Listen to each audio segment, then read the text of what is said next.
Welcome back, everybody. Thanks for stopping in, seeing what's going on here today.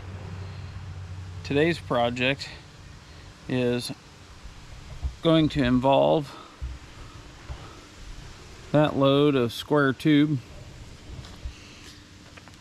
Any of y'all that's been around for a while and seen how I split, I'm always splitting and putting all my splits into the bucket of the tractor and then haul it over to split.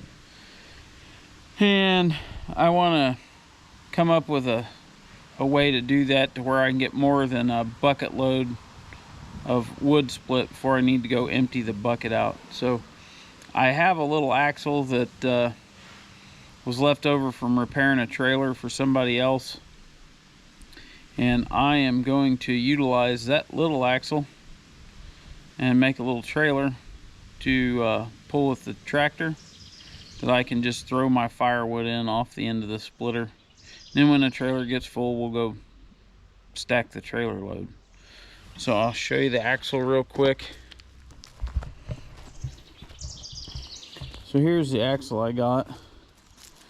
It's nothing special, nothing heavy. I know it's heavy enough to do what I need it to do. Like I said, this trailer is not going to leave the property.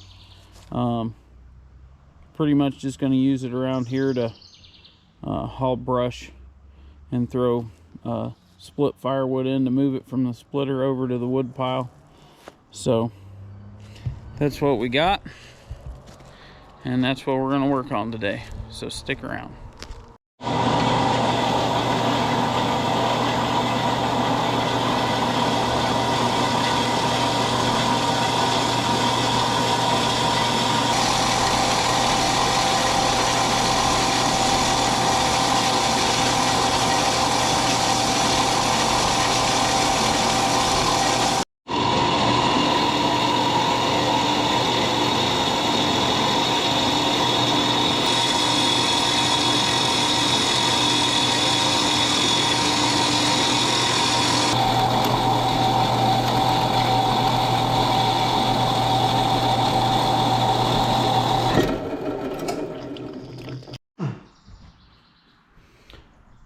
Alright, so we got some of the tube cut up.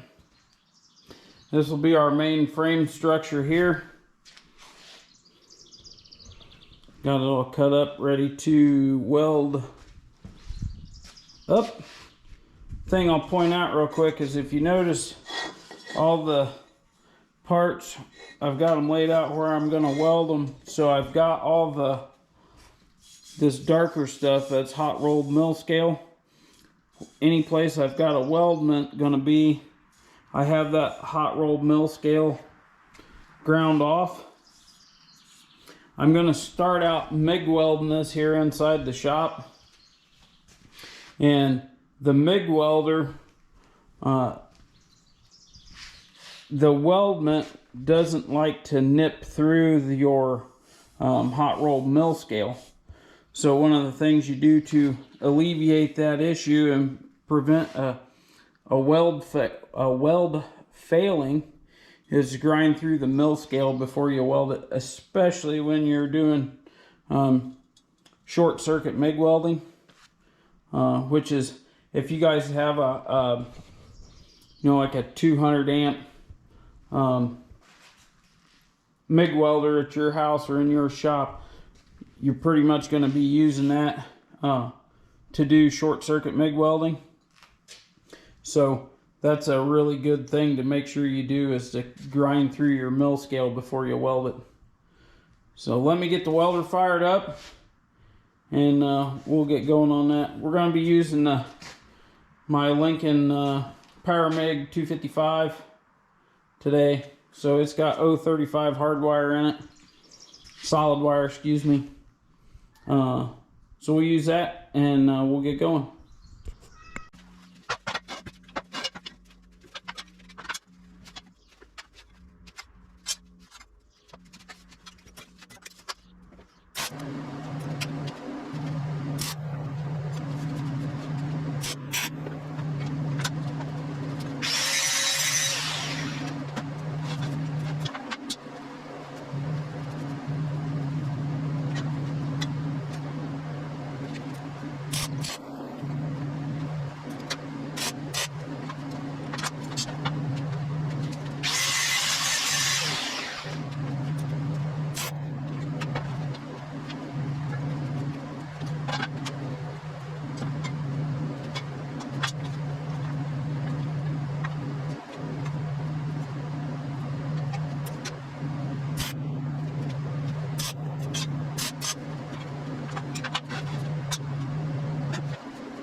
Alright, so I've got the main part of the frame sitting out here on the apron in front of my shop.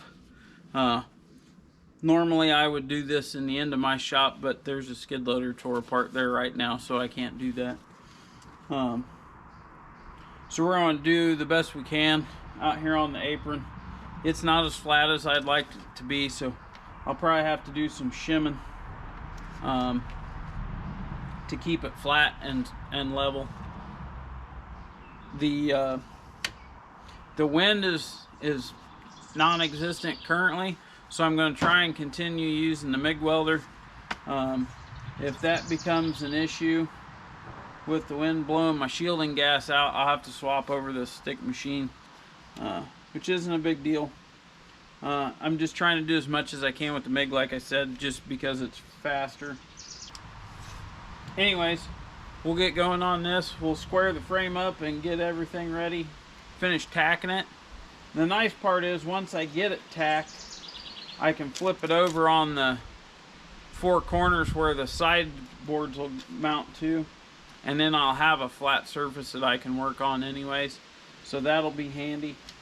But we'll get it squared up and we'll get her tacked up the rest of the way.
So we are currently spot on 111 1/4 outside corner to outside corner. So that's worked out pretty good. So we'll go ahead and weld this thing out. One of the things that I will do, depending on how the joint is configured, I like to, since I have this sitting the way it is, I would typically do vertical up, just because I know I get better penetration that way. But some of these outside joints with the rolled fillet are open, so like on those, even with this wire and the settings I got the machine set at, I know that I can get that joint welded going down. This is only 3/16 material, so it's not crazy heavy, and I know we can get it burned in that way. These inside corners where it's a lot heavier because there's 3 pieces of material coming together, those I will definitely be welding vertical up, just for the insurance and of the penetration I get from a vertical up weld.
Okay, so there's our frame put together.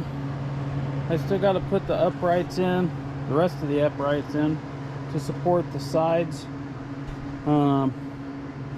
Right now I'm actually trying to make a determination if I'm gonna run a second row on the here on the subframe for the spring purchase,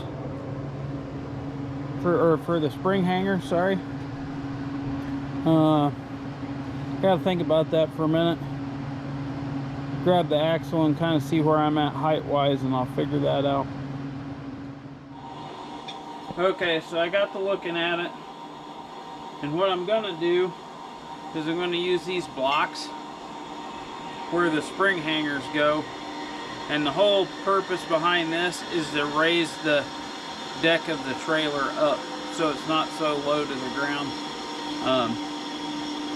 Pretty much right now as it is, the trailer deck could only be about 17-18 inches off the ground. So this will get, these are 2-inch square tubes, so we put that on there, that'll give us an extra 2 inches. So we'll wind up with a deck height right around 20 inches, which isn't terrible. And for what I want to use this for, I think that'll be just about the right height. So I got 2 more of these cutting, so as soon as they come off the saw, we'll get them cleaned up and we'll get them welded on and lay out where the axle's going.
Okay, so we got the frame laid back out.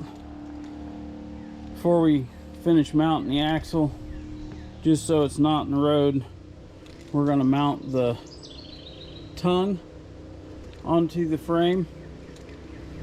So the frame, or the tongue's going to run from this cross member excuse me, from this cross member out the front. So we'll get that laid out, mounted up and welded on, and then we'll mount the axle.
Okay, we got the trailer flipped over, sitting on the axle.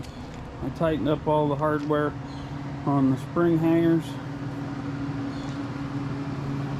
So now we're going to, I'm not going to bolt any of the wood decking down. I'm going to do a weld-on lip up front here and have that one welded permanent. And then on the back here, I plan to just put a strip over the top of it and stitch weld it onto this post, and that'll help hold the boards down, and that way I don't have to go through and try and screw all them boards to the floor. So decking's in the back of the truck.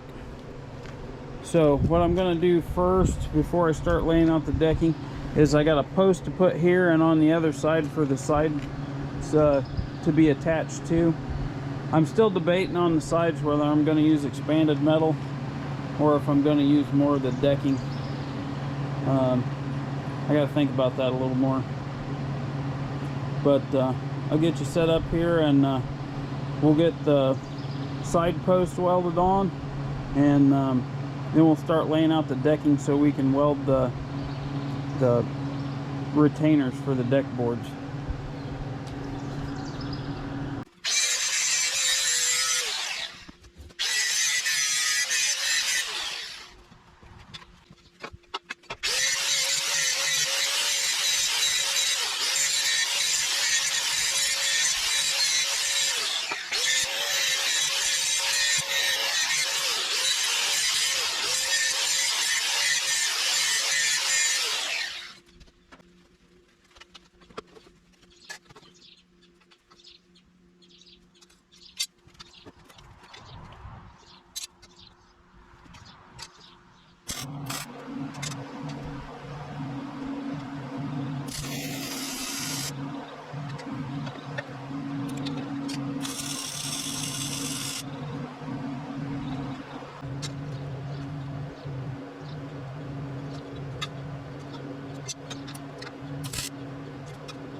Alright, so we got the front strip, pulled down our deck boards on.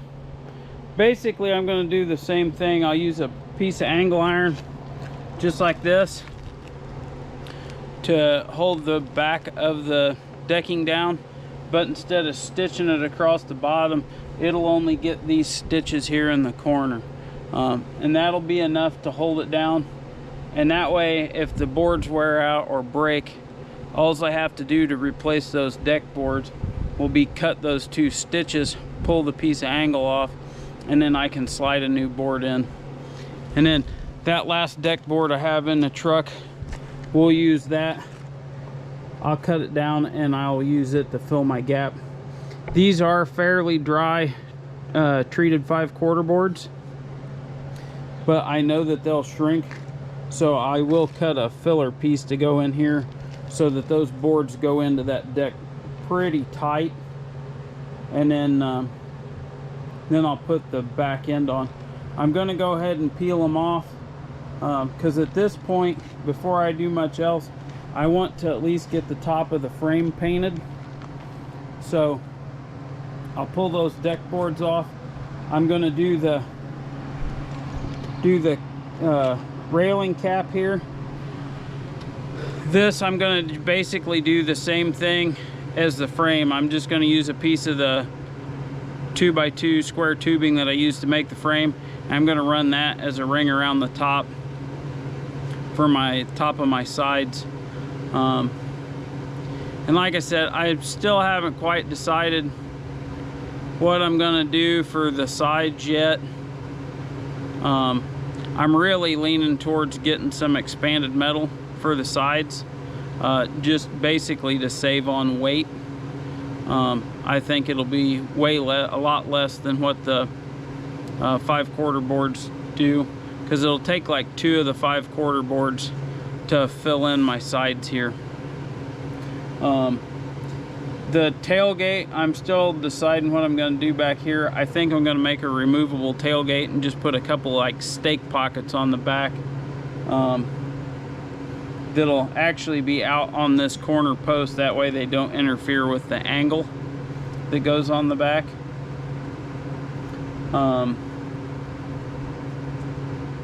But yeah, like I said, that stuff I still got to kind of figure out what I want to do. Right now I'm not too worried about a tailgate or the back end being closed in.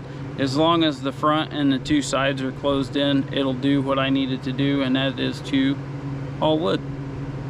So, but anyways, that's where we're at right now. So I'll get these off, and I get the bars brought out to put on for the railing, and we'll go from there.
Okay, so here's a piece I made last night, or cut out. Instead of putting a screw jack on, I'm going to put this slip leg on there. since this is pretty much just getting used in the wood yard. So weld that on, and then when we go to stow the jack, basically we'll just pull it up, move the pin in, it'll be out of the road. Since this is going to get lifted with 3-point on the tractor most of the time, that should work just fine.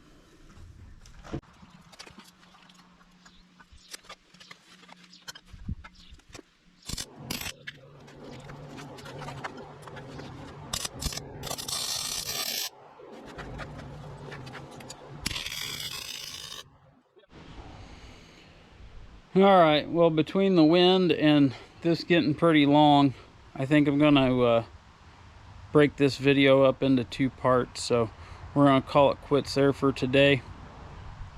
We got a lot done.